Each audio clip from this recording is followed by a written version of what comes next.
한 동네에 바리새인이 살고 있었습니다. 그의 이름은 시몬이었습니다. 그 바리새인이 예수님을 초대하고 예수님은 그 초대에 응하셔서 그 자리에 가게 되셨습니다.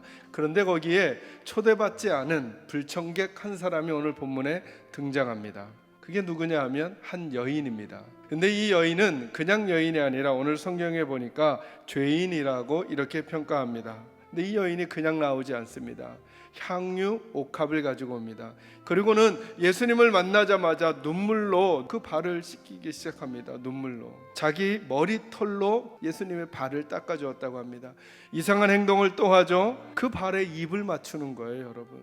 그리고는 그 발에다가 값비싼 향유를 깨트려 부은 거예요. 이 모습이 바리새인의 눈에는 안 좋아 보였던 거예요. 그 여인이 안 좋아 보이는 게 아니라 그 여인을 허용하고 있는 예수님이 안 좋아 보인 거예요. 참 희한하죠.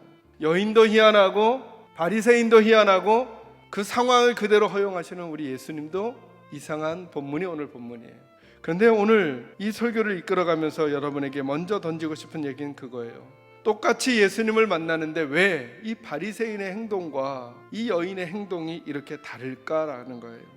바리새인은 감람유도 예수님의 머리에 붓지 않았는데 머리가 아닌 발에다가 그 값비싼 걸 부어주는 이 여인의 모습이 대조적으로 오늘 본문에 등장한단 말이죠. 그 차이가 어디서 올까요? 그 차이는 예수님이 누구인가에 대한 그들의 알매 차이가 아닌가라는 거예요. 이 여인에게 예수님은 단순히 그냥 한 남성이나 그냥 무엇인가 지식을 많이 알고 있는 어떤 사람이거나 단순히 어떤 선지자이거나가 아니라 자기 인생에 새로운 생명을 가져다 주시는 분이라고 하는 사실을 그는 알았어요. 바리새인은요, 예수님을 잘 몰랐던 거예요. 예수님을 초대하기는 했지만, 예수님을 집으로 모셔드리기는 했지만 예수님이 누군지를 잘 모르는 거예요. 그리고 그 알미 무엇의 차이를 가져오느냐 하면 사랑의 차이를 가져오는 거죠. 이 여인의 행동을 한마디로 말하면 사랑인 거죠. 사랑. 이 바리새인의 행동을 한마디로 규정하면 사랑 없음을 말하는 거죠. 사랑 없음이 이 행동을 만들고 사랑 있음이 이 행동을 만드는 거예요. 그 믿음이, 그 사랑이 예수님과 의미 있는 만남을 갖게 하고 있다는 거예요.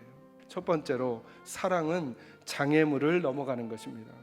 다른 사람들이 마음으로부터, 시선으로부터, 몸으로부터 자기에 대해서 부담스럽게 생각한다는 걸 아는 이 여인은 남들에게 나서는 것 자체가 그런 시선들을 다 느끼고 그런 분위기와 뉘앙스들, 그들의 몸짓, 말짓, 눈짓을 다 알고 살아가기 때문에 그가 어떤 사람들 앞에 공개적으로 자기를 드러내거나 아니면 특별히 더 나은 그룹 속으로 들어간다라고 생각했을 때 그 여인은 창피함과 부끄러움이 왜 없었겠습니까?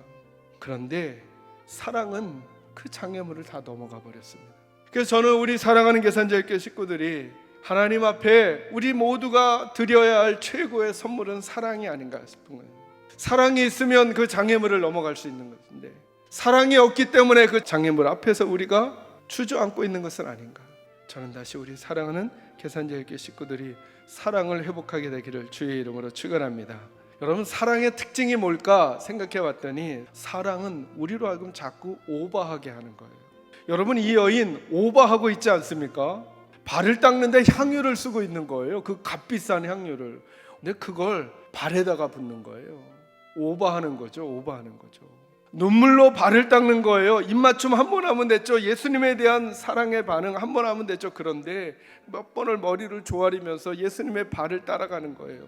하나님의 교회를 섬길 때, 하나님 앞에 어떤 헌신을 할 때 어떤 사람들은 우리가 이해하지 못할 헌신을 해요. 굳이 저렇게까지 해야 하나? 굳이 저 정도를 드려야 하나? 그렇게까지 자기 시간을 저렇게 써야 하나? 심지어 어떨 땐 아내가 막을 만큼이 되기도 해요. 어떨 땐 남편들이 맡기도 해요. 왜 그렇게 하는가? 그들에게 사랑이 있기 때문인데 주변 사람들이 몰라줄 때가 있다는 거예요. 사랑은 방법을 만들어내는 거죠. 사랑은 헌신을 가져오는 거예요.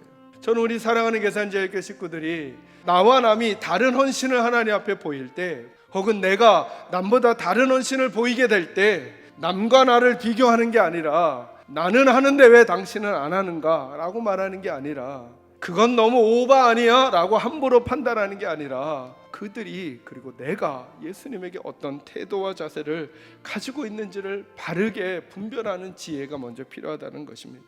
결국은 이제 이 본문의 말씀이 어떻게 전개가 되느냐 하면 그 사랑이 우리 주님을 감동하게 만들어요. 예수님이 그 사랑에 감동하셨으니까 예수님이 편들어 주시고 예수님이 선물을 주시고 다른 이들이 이 여인을 어떻게 평가하든지 나는 너를 그렇게 평가하지 않는다고 말씀하시며 다른 평가를 해주시는 거예요. 오늘 예수님은 이 여인의 장애물을 넘는 그 사랑, 헌신이 동반된 그 사랑, 예수님을 감동케 하는 그 사랑에 마음을 이렇게 쓰실까? 예수님이 그 사랑을 우리에게 주시고 계셨던 거거든요. 예수님이 넘을 수 없었던 그 장벽을 넘어오신 거예요. 친히 하나님이시면서도 우리를 구하시고자 인간의 몸으로 이 땅에 오신 거예요. 죄가 없으신데 죄 있는 자의 취급의 그 장벽을 넘어 장애물을 넘는 거죠. 왜 예수님은 그렇게 하셨을까? 왜 그렇게 오버하셨을까? 우리를 사랑하셨기 때문이라는 거예요. 예수님은 그냥 말씀으로만 우리를 사랑한다 하셨어도 되실 것 같은데 예수님은 당신의 생명을 갈갈이 찢긴 그의 살과 그의 피를 우리에게 주셨어요. 왜 그렇게까지 하셨을까? 당신이 거름이 되셔서 우리를 하나님의 자녀로 꽃피우시려고 그렇게 하셨다는 것이죠. 저는 이제 이 여인과 주님과의 만남을 묵상하면서 우리가 그 사랑에 감동되어 그분이 흘려주셨던 그 보혈과 그 사랑의 조각조각들을 다 모아서 우리들의 일상의 삶에서 우리가 주님의 백성으로 얼마나 아름답게 살고 있는지를 되돌려 드릴 수 있는 그런 결단과 각오가, 그리고 그 삶의 행동들이 우리 사랑하는 계산제일교 식구들 우리 모두에게 꼭 나타나기를 주님의 이름으로 축원합니다.